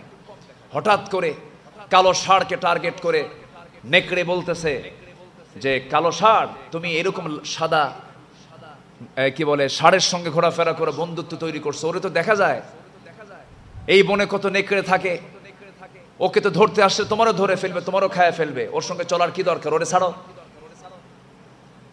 বোঝেন নাই? ওকে ছাড়ো। তো কালো ওর জীবন রক্ষার্থে সাদা বন্ধুত্ব ছেড়ে দিয়েছে, সাদা ষাঁড়কে ছেড়ে দিয়েছে। সাদা একলা হয়ে গেছে। নেকড়ে গিয়ে সাদার ঘাড় মটকায়া সাদা ষাঁড়কে খেয়ে ফেলছে। এখন থাকলো কয়জন? 2 জন। এখন কালোকে বলতেছে আবার, কালো তুমি লালের সঙ্গে দিকে ঘোরাফেরা করো, ওরে তো দেখা যায়। তখন লালকে বাদ দিয়ে এখন কালো একা একা ঘোরে। লালকে একা পায়া নেকড়ে এই লাল ষাঁড়েরও ঘাড় মটকায়া দিছে। এখন সর্বশেষ 3 নম্বর স্টেপ হলো, কালো ষাঁড়ের সামনে গিয়ে যখন নেকড়ে দাঁড়াইছে, তখন নেকড়ে বলছে, উকিল তু ইয়াউমা উকিলা সাউরুল আবিয়াত, আমাকে সেই দিনে খাওয়া হয়ে গেছে যেদিন সাদাটার খাওয়ার বন্দোবস্ত হয়েছে। আপনাকে ছাড়বে না, আপনি ভাইবেন না যে আপনাকে ছাড়বে না। যারা ধরা শুরু করেছে এটা শেষ করে ছাড়বে। এটাকে মোকাবেলা করার জন্য ভ্রাতৃত্বের বন্ধন তৈরি করতে হবে মুসলমান। এটাই একমাত্র সমাধান। আমার আলোচনায় কি বিরক্ত হচ্ছেন নাকি আপনারা? আপনার গ্রাম কোন শত্রু ঢুকতে পারবে না যদি আপনার ভিতরে যদি ভ্রাতৃত্ব থাকে। আর যদি মুনাফিক থাকে আপনার গ্রামকে তছনছ করে দেবে, গ্রুপিং করে শেষ করে দেবে। এই জন্য কোন মুনাফিককে জায়গা দেওয়া যাবে না। কোন মসজিদের কমিটির ভিতরে কোন মুনাফিক ঢুকানো যাবে না, কোন সুদখোর ঢুকানো যাবে না, কোন বেনামাজি ঢুকানো যাবে না, কোন বদমাইশকে ঢুকানো যাবে না। শরীরে যদি টিউমার হয় ডাক্তার কি বলে? এখানে ক্যান্সারের কোষ থাকতে পারে, তাড়াতাড়ি ছড়ায় দেন। পেটে যদি পাথর হয়, কিডনিতে যদি পাথর হয়, তখন ডাক্তার কি বলে? থুয়ে দেন বলে না সরাতে বলে? তো সমাজের কিছু এরকম টিউমার আর কিছু পাথর আছে, কিছু ক্যান্সার আছে না নাই? বলেন আছে না নাই? এগুলোকে কোরআনের ভাষায় বলে মুনাফিক। কি বলে? মুনাফিক, ফাসিক, জালিম। আল্লাহ বিভিন্ন জায়গায় বিভিন্ন গালি দিয়েছেন। এদের থেকে আমাদের ক্লিয়ার থাকার দরকার আছে না নাই? আসতে বলবেন না, আছে না নাই? একটু তাকান আমার দিকে, একটু একটা পয়েন্ট আমার মনে পড়লো। স্বপ্ন পর্যন্ত সাহাবীদের এক ছিল। দেখেন কেমন করে আমার নবীজির ইন্তেকাল হয়ে গেছে। ইন্তেকালের বেশ কিছু পর দ্বিতীয় খলিফা, ইসলামের খলিফা মোট কয়জন? বলেন কয়জন? 4 জন। এর মধ্যে 1 নম্বর খলিফা আবু বকর ইবনে কুহাফা রাদিয়াল্লাহু তাআলা আনহু। নাম্বার 2 কে? ওমর ইবনুল খাত্তাব রাদিয়াল্লাহু তাআলা আনহু। নাম্বার 3 কে? উসমান ইবনে আফফান রাদিয়াল্লাহু তাআলা আনহু। নাম্বার 4 কে? আলী ইবনে আবি তালিব রাদিয়াল্লাহু তাআলা আনহু। তাহলে 2 নম্বর খলিফা কে? ওমর। অনেকদিন আগে এক মাহফিলে বললাম, ওমরে ফারুককে চিনেন কে? তো সামনে থেকে এক ছেলে দাঁড়ায় বলে, হুজুর আমাদের বাড়ির দোতলায় ভাড়া থাকে। তো ও যতটুকু জানছে ততটুকু বলছে। সাইয়েদনা ওমরে ফারুকের শাসনামলে সাইয়েদনা আলী রাতের বেলা ঘুমিয়ে পড়েছেন। রাসূলকে স্বপ্নে দেখা কি অসম্ভব না সম্ভব? নিয়ত কি হয় না মনে? নিয়ত কি হয় না? মন কি চায়? বিড়ি খায়া? হ্যাঁ, বিড়ি খায় মন চাইলে হবে? এই দেশের মানুষ কি বিড়ি কম খায় না বেশি খায়? আবার মাহফিলে এসে প্রশ্ন করে, হুজুর বিড়ি খাওয়া কি জায়েজ আছে? মানে উনি জায়েজের চেষ্টায় আছেন। বিড়ি ছাড়তে হবে এই জিহাদই পারে না, ও জিহাদ করবে কেমনে? মঞ্চে এসে মাহফিলে এসে বলে জিহাদ জিহাদ জিহাদ। কি জিহাদ চাই? জিহাদ করে বাঁচতে চাই, কিন্তু এদিকে বিড়ির বিরুদ্ধে জিহাদ করতে পারে না। আছে না নাই বলেন তো? সে বিড়ির টান মারে কি? প্রশ্ন করে, হুজুর বিড়ি খাওয়া কি জায়েজ আছে? আচ্ছা, পৃথিবীর কোন ডাক্তার কি বলে বিড়ি খাওয়া জায়েজ? বেশি করে খাবেন, বেশি করে বাঁচবেন, এরকম বলে? কোন অপরাধী কিন্তু ছোট নয়। বিড়ির পিছনে যে বাজেটটা হয় আমার দেশে, লক্ষ লক্ষ ফ্যামিলির মূল খাদ্যের যোগান হয়ে যেত। আসতে কোন কেন? এটা কি ব্যয় না অপব্যয়? বলেন ব্যয় না অপব্যয়? অপচয় এটা। প্রত্যেকটা গ্রামে আপনি যদি জরিপ করে দেখেন, আমার গ্রামও, আমি যে গ্রামে জন্ম নিয়েছি, বিড়ি ছাড়া লোক বেশি না বিড়ি খাওয়া লোক বেশি? বলেন বলেন, এই গ্রামে কি বিড়ি খাওয়া লোক বেশি না বিড়ি ছাড়া লোক বেশি? হ্যাঁ, বিড়ি না খেলে কাম হয়? বিড়ির টান টান না দিলে কি আর মাছের ঘের কাজ হবে? আছে না নাই? আছে না নাই? কিন্তু ইমানদার এই গ্রামে কম। যা কম যদি হয় তাহলে তো ভালো, অনেক ভালো। এটা একটা আদর্শ গ্রামের একটা বৈশিষ্ট্য। বলি আলহামদুলিল্লাহ। গ্রামে গ্রামে বলে দিবেন আপনি গ্রামের সমাজে আছেন, আপনি সমাজপতি, প্রকাশ্যে বিড়ি খাইলে খবর আছে, বলে দিবেন। মাদক কখন, মদ হাতে কখন আসে? আগে মদ আসে না আগে বিড়ি আসে? আগে টান, আগে টানাটানি, এরপরে ঢালাঢালি। আগে ঢালাঢালি হয় না, আগে কি হয়? টানাটানি। এটা হচ্ছে নেশার ছোট ভাই। এটা নেশার কি? ছোট ভাই। ঢালাঢালি হলো বড় ভাই।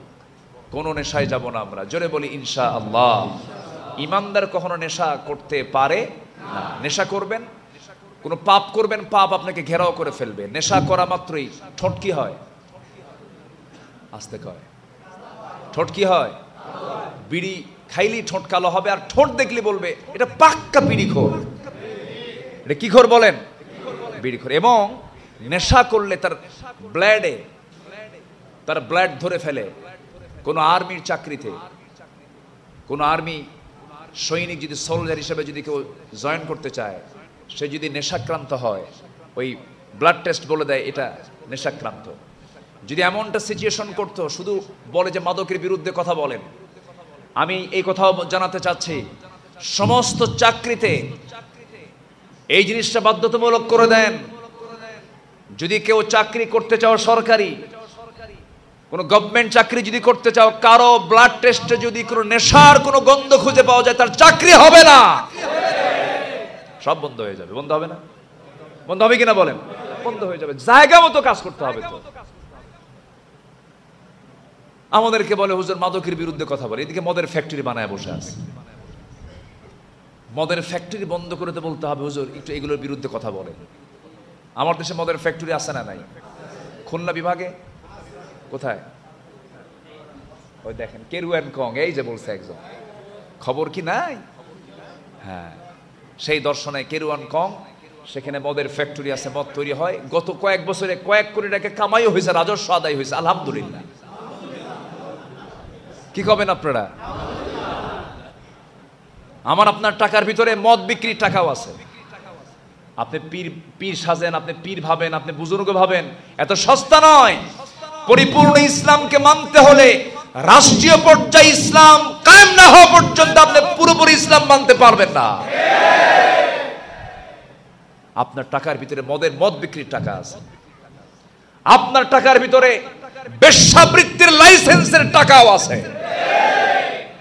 আপনি ভাবতেছেন আমি বুজুর্গ হয়ে গেছি, এত সস্তা না। বুজুর্গ হতে হলে দিন কায়েমের সংগ্রাম করে সমস্ত বাতিল দিনকে পরাজিত করে আল্লাহর দিনকে বিজয় করতে হবে। কষ্ট দিচ্ছে নাকি আপনাদের? আমরা যখন রাস্তায় হাঁটি, বামে চলি না ডানে চলি? বলেন, বামে না ডানে? যদি গাড়ি নিয়ে ডানে যাই, হ্যাঁ, অ্যাক্সিডেন্ট তো দূরেই থাকে, আগে মামলা খাবেন। তাহলে আমার দেশে আল্লাহর আইন মানলে কি খেতে হয়? মামলা খেতে হয়। আমার দেশে যদি আমি আল্লাহর আইন মানতে যাই, যদি ডানে চলতে চাইলে কি খাবো? আমি মামলা খাবো। তাহলে আল্লাহর আইন মানতে গেলেও মামলা খাওয়া লাগে, ঠিক কি না? তাহলে আমি মানতে চাইলেও মানতে পারতেছি না, কারণ আমার দেশের প্রচলিত আইন বামে চলো না ডানে চলো? বামে চলো। আর আল্লাহ বলছেন রাসূলকে দিয়ে, তোমরা বামে চলো না ডানে চলো?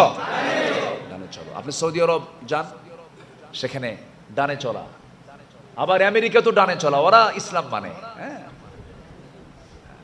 ইউরোপে যান, ওরা ডানে চলে। সেফটি, নিরাপদ যাত্রা হচ্ছে ডান দিকে। যারা ড্রাইভার তারা বুঝবেন, ড্রাইভিং সেক্টরে যারা কাজ করেন, নিরাপদ ড্রাইভিং হচ্ছে ডান সাইডে চলা। আমাদেরকে চালায় দিছে কোন দিকে? ওই যে ব্রিটিশরা আসছিল 200 বছর দিয়ে গেছে, ওই জার্ম এখনো আছে। ওই জার্ম এখনো আছে না নাই? এখনো আছে। সম্মানিত ভাইয়েরা, কথা তো অনেক।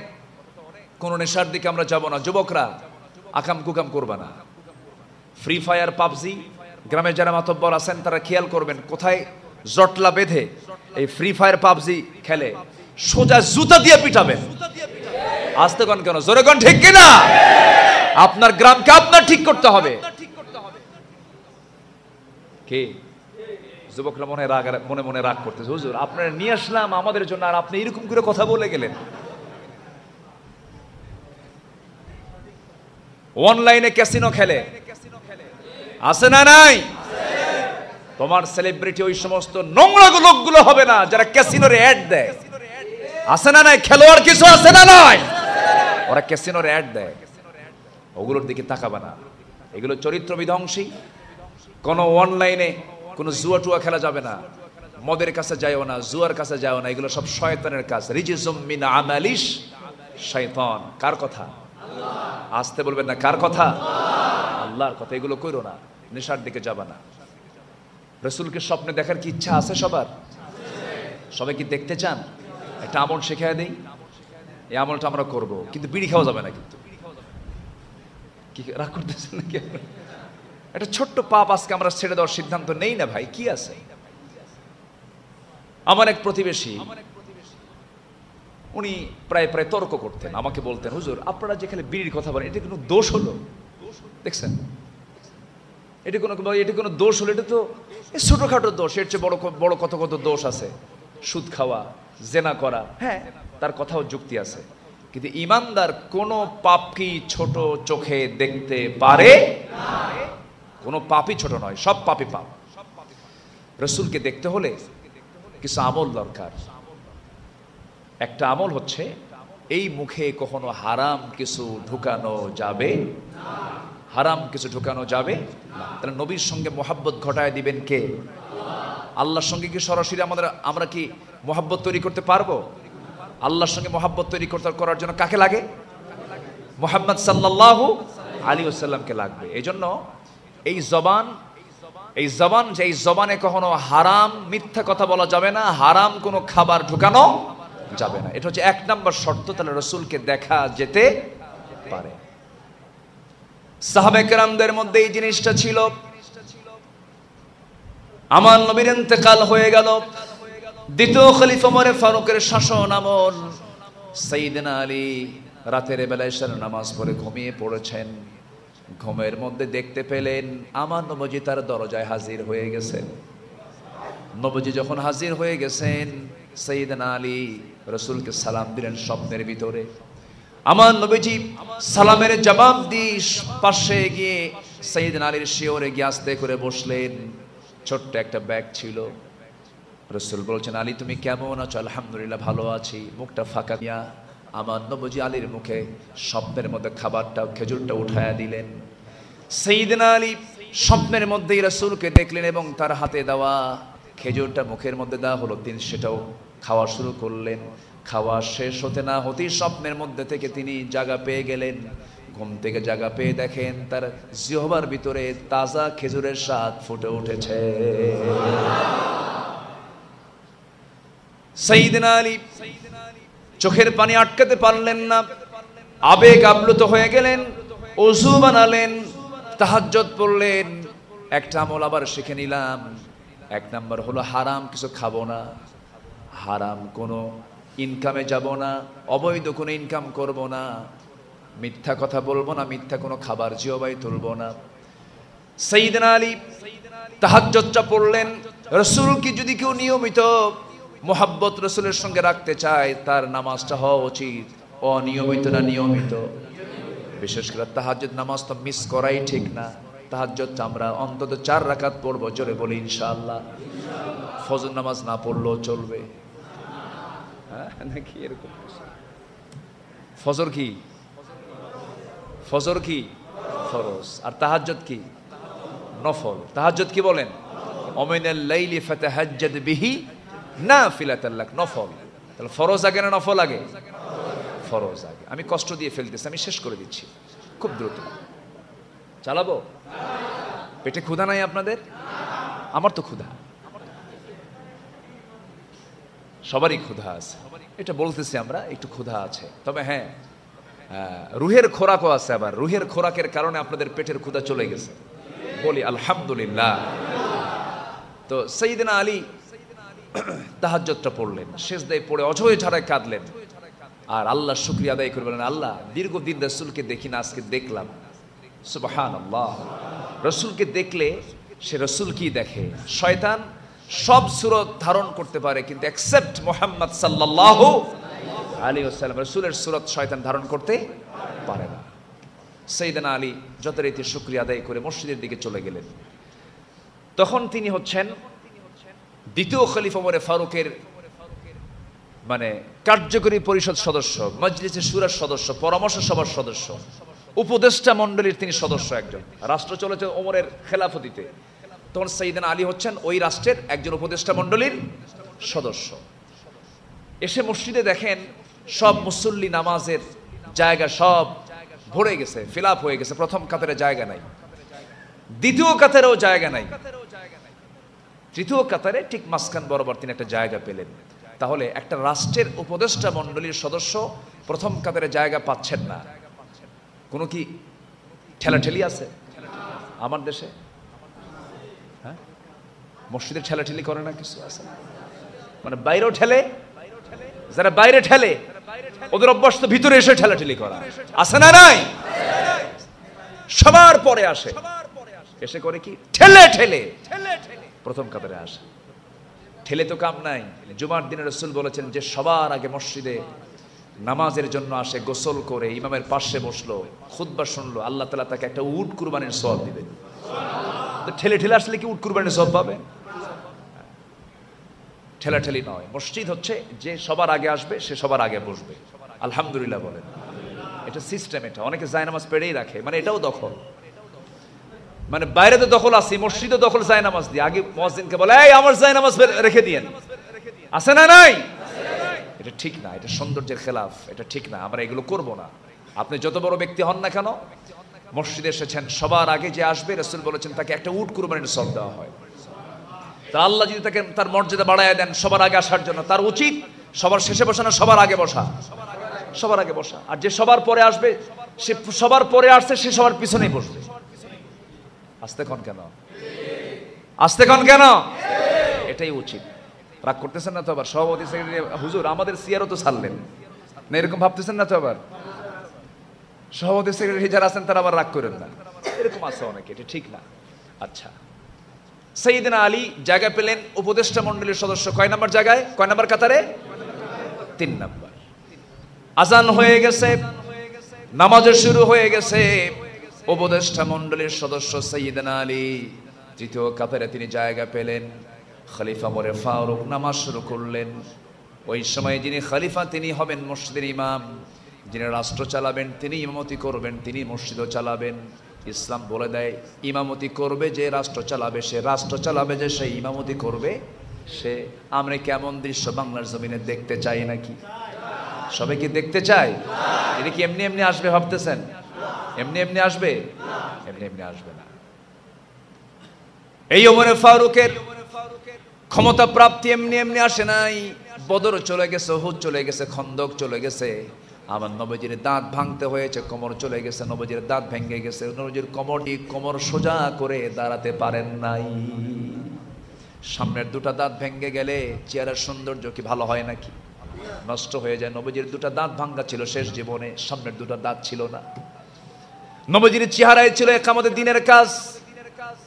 নবীজি দাঁত ভাঙ্গার মধ্য দিয়ে বুঝিয়ে দিয়েছেন দিন এমনি এমনি আসবে না, দাঁত ভাঙ্গো, ইসলাম কায়েমের সংগ্রাম করো। ইকামতের দিনের সিম্পটম ছিল নবীজির চেহারার মধ্যে, নবীজির সামনের দুটো দাঁত ছিল না। নবীজির কোমর কুঁজা হয়ে গেছিল, কোদাল মেরেছেন না খায়া 4 দিন। কয়দিন? 4 দিন না খায় তিনি কোদাল মেরেছেন। 4 দিন না খাওয়া মানে কি? পানিও নাই, খাবারও নাই, কোদাল মেরে মেরে কোমরটা কুঁজো হয়ে গেছে। নবীজি ক্ষুধার যন্ত্রণা সহ্য করতে না পেরে কোমরে পেটে তিনি পাথর বেঁধেছেন, কেউ দেখে নাই। এক সাহাবী দেখে ফেলছেন, সাইয়েদনা জাবের দেখে বললেন ইয়া রাসূলুল্লাহ, আমি কানে কানে বলি, কি বলবা বলো, আপনার পেটে তো পাথর, কেউ তো লক্ষ্য করেনি হুজুর, আমি তো দেখে ফেলে দিয়েছি। রাসূল বলেন খবরদার কাউকে বলো না, আমার সাহাবীরা পাগল হয়ে যাবে, কাউকে বলতে যেও না। হুজুর আমি যখন দেখেই ফেলছি, আমি একটু ব্যবস্থা করি কি, আমার বাড়িতে ছোট্ট একটা ছাগল আছে, সেই ছাগলটার ওজন হবে 5 থেকে 6 কেজি, একটু আমি ছাগলটা জবাই করে আপনাকে মজা করে একটু রুটি দিয়ে ছাগলের গোশত খাওয়াবো। আচ্ছা যাও, পাঠায় দিলেন। চলে আসলেন বাড়িতে, বউকে বলেন বউ রান্না বান্না করো, আমার জীবনের শ্রেষ্ঠ দিন আজকে, আমার বাড়িতে তাশরিফ আনবেন মুহাম্মদ সাল্লাল্লাহু আলাইহি ওয়াসাল্লাম। বউ বলে দিলেন স্বামীকে, আমার স্বামী যাবেন, রাসূলকে কানে কানে বলবেন তিনি যেন বেশি লোক না নিয়ে আসেন, বেশি লোক আনলে তো বেকায়দা, সবাই তো না খাওয়া, রাসূলকে খাওয়াতে পারবো না। আচ্ছা ঠিক আছে। চলে গেছেন নবীর সামনে গিয়ে বলছেন হুজুর চলেন, প্রস্তুত হয়ে গেছে। আমার নবীজি সামনে দাঁড়ায় গেলেন 600 সাহাবীর সামনে। কয়শো? বললেন, এ সাহাবীরা, জাবির না আমাকে দাওয়াত দিছে। জাবির আমারে দাওয়াত দিছে, আমি যাচ্ছি, কিন্তু আমি তোমাদের তো ছাড়া যাব না, তোমাদেরকে আমি দাওয়াত দিলাম, চলো। ছাগল কয় কেজি? কি আলোচনা শেষ করে দেব? এই তো ওয়াজের মানে টেস্টিং টাইম তো এই সময় হয়। কোন আপত্তি নাই তো আপনাদের? বলি ইনশাআল্লাহ। আমার নবীজি বললেন, সাহাবী তোমাদের সবাইকে দাওয়াত। এই বলেই সাইয়েদিনা জাবেরের চেহারার দিকে তাকালেন, উনি তো কামসারা, মুখে কোনো হাসি নাই। দাওয়াত দাতা তো হুজুর, কেমনে কি করব? আমার ছাগল তো 6 কেজি, আর সাহাবী আপনার 600। আমার রাসূল বললেন, সাহাবী জাবের, তোমার কি মনে হয় এই না খাওয়া সাহাবী রেখে আমি নেতা, এমন নেতা হব, আমি আমার পেট পুরো করব? এমন নেতা আমি নই। আমার সাহাবীকে অভুক্ত রেখে আমি খাবো, এটা হতে পারে না। নেতৃত্ব কাকে বলে? আর যত রক্ত লাগে দেব, প্রয়োজনে লোক পাঠাবো, আমি যাব না। ঠিক কিনা? বিদেশ থেকে অনলাইনে যুদ্ধ করে, ভাই আসেন রাস্তায় নামেন, উনি আমেরিকা বসে আছে। এরকম নেতা আছে না নাই? এই নেতৃত্ব মানা যাবে না। বদরের প্রান্তরে সবার আগে মুহাম্মদ সাল্লাল্লাহু আলাইহি ওয়াসাল্লাম। আমার নবীজি বললেন, জাবের, না, আমি সাহাবী ছাড়া যাব না, আমি সাহাবীকে নিয়ে যাব। তুমি চিন্তা করো না, তুমি যাও, বান্দা যার রিজিকের দায়িত্ব তার। এই বিশ্বাস কি সবার আছে? এই বিশ্বাস কি সবার আছে? বলি আলহামদুলিল্লাহ। এই বিশ্বাস যদি থাকে তাহলে তার রিজিকের কোনো সমস্যা নাই। আর কি করে চলবো, কি খাবো, এই চিন্তা করলে ওর অভাব কোনোদিন ফুরাবে না। ঠিক কি না? রাসূল একদিন একটা হাদিসে বললেন, শোনো, যার কাছে, যার সকালটা হলো নিরাপদে, আর দিনটা কাটলো সুস্থতায়। সকাল হলো কিসে? নিরাপদে। দিন কাটলো সুস্থতায়। এবং যার কাছে আর একটা বেলার খাবার আছে, রাসূল বলেন, সে হচ্ছে পৃথিবীর সবচাইতে সুখী মানুষ। যেরকম সুবহানাল্লাহ। তাহলে আমাদের আর কি লাগে? কারণ রাসূল তো বলেই দিলেন, যার সকাল কাটলো নিরাপদে, মানে কি রাতে কোনো বিপদ হয়নি, আর দিনটা কাটলো সুস্থতায়, আর যার এক বেলার খাবারের যোগান আছে, সে হচ্ছে পৃথিবীর সবচাইতে সুখী শান্তির মানুষ। মুহাম্মদুর রাসূলুল্লাহ সাল্লাল্লাহু আলাইহি ওয়াসাল্লাম এই কথাটা বলে দিয়েছেন। আমরা সুখ খুঁজি কোথায়? আর রাসূল সুখ খুঁজতে বলেছেন কোথায়? আমাদের চিন্তা চেতনারই তো ভুল। সম্মানিত ভাইয়েরা, তো কথা তো বিভিন্ন দিকে চলে গেলাম, বিভিন্ন ডাল হয়ে গেল। সাইয়েদনা ওমর ফারুক রাদিয়াল্লাহু তাআলা নামাজ পড়াচ্ছেন, মনে আছে আপনাদের? নামাজ পড়াচ্ছেন। নামাজ শেষ হয়ে গেল। ফজরের 2 রাকাত ফরজ সালাত শেষ হওয়ার সঙ্গে সঙ্গে সাইয়েদনা ওমর সেদিন সুন্নাহ দোয়াগুলো পড়ার সুযোগ নিলেন না, দাঁড়ায় গেলেন। খুঁজতেছেন কোন খেজুরের টোপলা আসছে নাকি। কোন একজন মানুষ খেজুরের টোপলা হাদিয়ে স্বরূপ দিয়ে গেছে, তিনি খেজুরের টোপলাটা হাতের মধ্যে নিলেন। কাউকে বন্টনের দায়িত্ব না দিয়ে সেদিন ওমর নিজের হাতে খেজুরগুলো বন্টন করছিলেন। কাতারে কাতারে সবার হাতে হাতে 2টা 3টা 4টা করে খেজুর দিয়ে যান। তৃতীয় কাতারে আলীর সামনে যখন গেলেন, তার আগের জনকেও তিনি 2-3টা করে খেজুর হাতের মধ্যে দিলেন। কিন্তু আলীর সামনে যখন চলে এলেন, আলীর সামনে যখন খেজুরের টোপলা নিয়ে যখন তিনি সামনে মুখোমুখি, ওমরে ফারুক বলছেন, আলী মুখটা ফাঁকা করো। মুখ তিনি ফাঁকা করলেন। অনেকগুলো খেজুর থেকে একটা খেজুর হাতের মধ্যে নিয়ে মুখের মধ্যে বিসমিল্লাহ বলে তুলে দিলেন। সাইয়েদনা আলী সেই খেজুরটা খেয়ে নেওয়ার সঙ্গে সঙ্গে বলছেন, ভাই ওমর, আরো খেজুর ছিল ব্যাগের মধ্যে, আমার আগের জনকে 2টা 3টা করে খেজুর দিলেন, আপনি আমাকে একটা খেজুর তাও মুখে দিলেন কেন? এর কারণটা কি? ওমরে ফারুক আবেগটাকে ধরে রাখতে পারলেন না, হাউমাউ করে কেঁদে ফেললেন। কাঁদতে কাঁদতে বলছেন, ভাই আলী, গত রাত্রে রাসূল যদি তোমাকে একটার বেশি 2টা খেজুর খাওয়ায়া দিতেন, আমি ওমর তোমাকে তাই খেজুর খাওয়ায়া দিতাম। মানে কি? হ্যাঁ, স্বপ্ন কি 2 রকম হয়েছে না 1 রকম? একই স্বপ্ন দেখেছেন ওমরে ফারুক, একই স্বপ্ন দেখেছেন সাইয়েদনা আলী। এটাই হলো ভ্রাতৃত্ব, এটাই হচ্ছে মহব্বত, এটাই হচ্ছে ভালোবাসা। আল্লাহ তাআলা বোঝার তৌফিক দান করুন। অনেক কথা বলে ফেলেছে, যা হয়েছে বলি আলহামদুলিল্লাহ। শেষ করে দিলাম নাকি? তাই? ও, কোনো আপত্তি নাই তো আপনাদের? তাহলে দাওয়াতটা শেষ করি, তাই না? ওই যে রাসূল তো জাবেরের বাড়িতে গেলেন, ছাগলটা খাওয়া হয়নি এখনো, এটা শেষ করে দেই, একটু শেষ করি। হ্যাঁ জি, আমাকে আমি কাউকে কষ্ট দিচ্ছি না তো? আচ্ছা, ওয়াজ করা কষ্ট না শোনা কষ্ট? করাই তো কষ্ট। এটা বসে জি। হ্যাঁ হ্যাঁ জি, আচ্ছা ঠিক আছে। আমি খুবই খুশি হয়েছে আপনাদের দেখে, আলহামদুলিল্লাহ। কিন্তু নাম যে কেমনে দেবহাটা হলো আল্লাহ জানে। সাতক্ষীরা পার হয়ে প্রথমে দেব, এরপরে কালী, এরপরে শ্যাম। ঠিক আছে না? দেব, কালী, শ্যাম। ঠিক আছে না?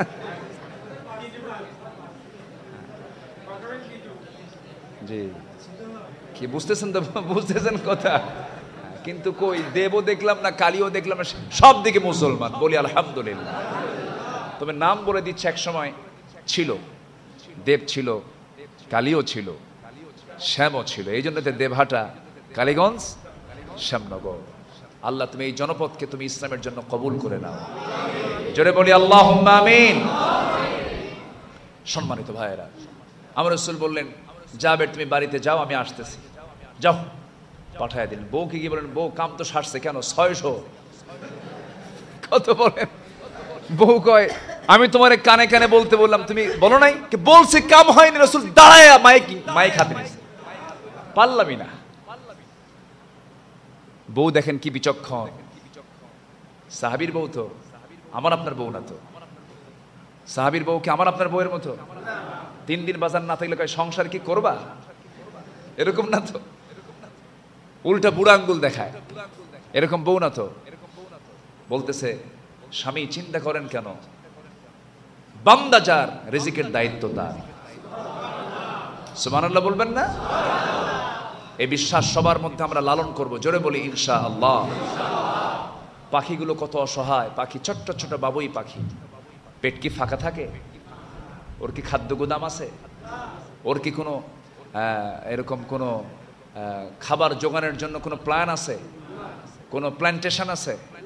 কোনো চাষাবাদ নাই, কিচ্ছু নাই, ওর কোনো টেনশন নাই। সকালে বের হয়, খায়া আবার বাসায় আসে, আবার সকালে বের হয়। সুবহানাল্লাহ। আর বনের রাজা হলো সিংহ, মাঝে মাঝে না খায়ও থাকে, থাকে না? শক্তি আছে না নাই? শক্তি আছে না? সিংহের শক্তি আছে না? না খায়া দিন পার হয়। এই জন্য শক্তি থাকলে রিজিক হয় না, বুদ্ধি থাকলে রিজিক হয় না। গ্রামের মধ্যে দেখবেন অনেক বুদ্ধিজীবী আছে, খুব বুদ্ধি, খালি বুদ্ধি, গিজ গিজ করে, ভাত পায় না। আসে না? বলেন তো, আসে না? বুদ্ধি থাকলে ভাত আসে না। রহমত দরকার কার? খুব বুদ্ধি, মানে ওর বুদ্ধিতে মনে হয় যে ও আমেরিকা চালাতে পারবে, কিন্তু ওর পরিবারই চলে না। আসে না? এরকম আসে না? বউ বলতেছে, আপনি চিন্তা করেন না, আল্লাহ ফায়সালা করবেন। রাসূল চলে আসলেন, দরজায় নক করলেন, জাবের তুমি কোথায়? তোমার বউকে আমার সালাম দিয়ে বলো, যে হাড়িতে ছাগলের গোশত রান্না বান্না হয়েছে সেই হাড়ির ঢাকনা যেন না সরায়। যেরকম সুবহানাল্লাহ। যে পাত্রে কি বলে রুটিগুলো রাখছে সেই রুটির ঢাকনা যেন না সরায়। যেরকম সুবহানাল্লাহ। এর মানে কি? রাসূল বোঝাচ্ছেন, বন্টনের দায়িত্ব আমি কাউকে দেব না, আমার হাতে নিলাম। যেরকম সুবহানাল্লাহ। কোন হাত? কোন হাত? যে হাতের ইশারায় আকাশের চাঁদ 2 ভাগ হয়ে যায়। এটা কি সাধারণ কোন হাত? না। আমার নবীজি হাতে নিলেন। এবার রাসূল নিলেন বন্টনের দায়িত্ব। তাহলে চিন্তা করেন, রাসূল যুদ্ধে গেলে সেনাপতি, যুদ্ধে গেলে কি, মসজিদে আসলে ইমাম, আবার খাদ্য খাওয়াতে গেলে আগে কি, খাদ্য খেতে গেলে খেতেন না খাওয়াতেন? খাওয়াতেন। যারা খাওয়ায়, যারা বন্টন করে এলাকায়, তাদেরকে কি বলে? খাদিমদার। হ্যাঁ, তাহলে খাদিমদার মুহাম্মদ সাল্লাল্লাহু আলাইহি ওয়াসাল্লাম তিনি করলেন কি, কোমরে গামছা বাঁধলেন। গামছা বাঁধে না? খাওয়াতে গেলে তো চামিচের দরকার, একটা শক মানে টাইট ভাবে সবকিছু বাঁধা দরকার। আমার নবীজি কোমরে গামছা বাঁধলেন, সবকিছু টাইট করে নিয়ে রাসূল বললেন সবাই বসো, বসলেন। বিসমিল্লাহ বলে ঢাকনায় হাত দিলেন। সুবহানাল্লাহ।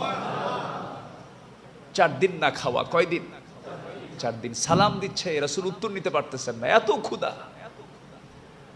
বদর চলে গেছে, উহুদ চলে গেছে, খন্দক চলে গেছে, যুদ্ধের পর যুদ্ধ, যুদ্ধ বিধ্বস্ত দেশের অর্থনীতি কি ভালো থাকে?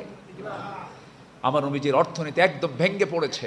সাহাবীরা না খায় আছে, রাসূলও না খাওয়া, 4 দিন কোনো খাবার নাই। রাসূল খাবারের জন্য নিজে অস্থির না হয়ে আগে বললেন, সাহাবীরা তোমরা সব বসো। আমার নবীজি নিজের হাতে বন্টন করলেন, নিজের হাতে সবার হাতে হাতে দিয়ে গেলেন। হাদিসে স্পষ্ট প্রমাণ, হাদিসে এসেছে রাসূল যখন বন্টন করা শুরু করলেন 600 সাহাবীর হাতেই রুটিও গেছে, গোশতও গেছে, পেট ভরে তারা খেয়েছেন। জাবিরের বাড়ির রুটিও কমে নাই, গোশতও কমে নাই। ইন্নাল্লাহা ইয়ারযুকু মান ইয়াশাউ বিগাইরি হিসাব। আল্লাহ যাকে চান বেহিসাবে তাকে রিজিক দিয়ে দেন। সুবহান সুবহানাল্লাহ। সম্মানিত ভাইয়েরা, যে আয়াত থেকে আমি আলোচনা শুরু করেছিলাম, এই আয়াতের কেবল একটা পার্ট আমি শেষ করেছি। ভ্রাতৃত্ব নিয়ে একটু কথা বললাম। এখন মুসলমানদের উপর আল্লাহ রহমত নাজিল করবেন 4 কাজে। কয় কাজে? কে নুরু ওয়াজ তো কেবল শুরু, ঠিক আছে না? অনেক আলোচনা পড়ে থাকলো, সময় তো নাই। যা হয়েছে আমরা বলে ফেলি আলহামদুলিল্লাহ। সবাই কি নামাজ পড়ি? শুক্রবারে? শুক্রবারে না 5 ওয়াক্ত? আমরা কি ইয়ারলি মুসল্লি হব? ইয়ারলি, মান্থলি, উইকলি না ডেইলি? কয়বার? কয়বার? শুক্র আলী, রমজান আলী, বিপদ আলী না মুসল্লি 5 ওয়াক্ত? 5 ওয়াক্ত। জোরে বলি ইনশাআল্লাহ। আল্লাহ কবুল করুন, আল্লাহ কবুল করুন। যা হয়েছে বলে ফেলি আলহামদুলিল্লাহ। আমি খুশি, আমি খুবই আনন্দিত আপনাদের সাথে এই মত বিনিময় করতে পারলাম, আমাদের মায়ের ভাষায় কথা বলতে পারলাম, কিছু কথা জানাতে পারলাম। আমার তো কথা না, এই কথা ডেলিভারি দিলাম শুধু আমার মুখ থেকে, আর এগুলো কথা বের করেছেন মুহাম্মদ সাল্লাল্লাহু, এগুলো কথা বলে দিয়েছেন আমার আল্লাহ তাআলা নিজে। ওয়াজ কি কোনো বক্তার হয়? আমি আব্দুল্লাহ আল আমিন, আমার কি ওয়াজ? ওয়াজ মূলত কার? ইয়াইদুকুম লাআল্লাকুম তাযাক্কারুন। ওয়াজ তো আল্লাহই করেছেন, ওয়াজ সবগুলো আল্লাহর। কিন্তু দুঃখ লাগে আল্লাহর ওয়াজ বান্দা বন্ধ করতে চায়। আসতে কোন কেন? আল্লাহর ওয়াজ বান্দা বন্ধ করতে কত বড় জালিম হতে পারে, আছে না নাই? যারা আল্লাহর ওয়াজ বন্ধ করতে চাও, তোমাদের জবান বন্ধ করে দিবেন আমার আল্লাহ তাআলা। এক মাঘে শীত যায় না, আসবে দিন। আসবে না দিন? আসবে না? আসবে কি না? আসবে। ফেরাউন তো ভাবেই নাই যে আমার এই পানিতে সুবাতে, আমার এই সুবা মরতে হবে। ফেরাউন ভাবছিল তো 1 মিনিট আগেও জানে না, 1 মিনিট আগেও জানে না যে এই দরিয়া, এই দরিয়ার পানি আমার পেটে বরাদ্দ আছে। সে 1 মিনিট আগেও জানতো না। আবার মুসাও জানতেন না যে, 1 মিনিট আগেও জানতেন না যে এই ফেরাউন এই দরিয়ায় সুবে মরবে। এটা আল্লাহর পয়গম্বর মুসাও জানতেন না। আমরা হয়তো জানি না আল্লাহ কি করবেন, তবে নিশ্চিত বাতিল টিকবে না, বাতিলের ধ্বংস হবে, ঠিক কিনা? জালিমের ধ্বংস হবে, ঠিক কিনা? ধ্বংস হয়ে যাবে। ফেরাউনরা টিকে নাই, হামানরা টিকে নাই, সাদ্দাদ টিকে নাই, কারুন টিকে নাই। আজকে যারা সেই সাদ্দাদ, হারুন, কারুন, সাদ্দাদ, ফেরাউন, নমরুদ, এদের যারা উত্তরসূরি, এরাও টিকবে না। এটাই ইতিহাস, এটাই বাস্তবতা। কারণ পানি আর তেলকে আপনি যতই গ্লাসে নিয়ে এক করার চেষ্টা করেন, পারবেন না এক করতে। কারণ পানি নিচে থাকবে, তেল ভাসতে থাকবে। কারণ তেল বানাতে অনেক ঘানি টানতে হয়েছে, এরপর হয়েছে তেল। হক কখনো বাতিলের নিচে থাকবে না, হক উপরেই ভাসবে, ঠিক কিনা? ওদের চেষ্টা করবে কিন্তু টিকবে না। আল্লাহ সবাইকে বোঝার তৌফিক দান করুন, আল্লাহ সবাইকে বোঝার তৌফিক দান করুন। আল্লাহ কবুল করুন, আল্লাহ কবুল করুন, আল্লাহ কবুল করুন। এরশাদ কামনা করে আমি জুমার খুতবা এত লম্বা সময় দিয়েছি, আমার মনে হয় এটাই প্রথম। আমার এই যে আব্দুল কাদের ভাই, আমি ঢাকাতে যেখানে জুমা পড়াই, সেখানে উনি আমার মুসল্লি, ওনার সুবাদে আমার এখানে আসা। আমি যে আসছি রাগ করছেন নাকি আপনারা? আচ্ছা, জি আলহামদুলিল্লাহ। তো সেখানে আমি কথা বলি মোটামুটি সর্বোচ্চ 40 থেকে 50 মিনিট। এখানে তো পুরোপুরি একটা মাহফিলের টাইমও মনে হয় এত দেওয়া হয় না, যা আমরা কথা শুনেছি। আল্লাহ তুমি সবাইকে আমল করার তৌফিক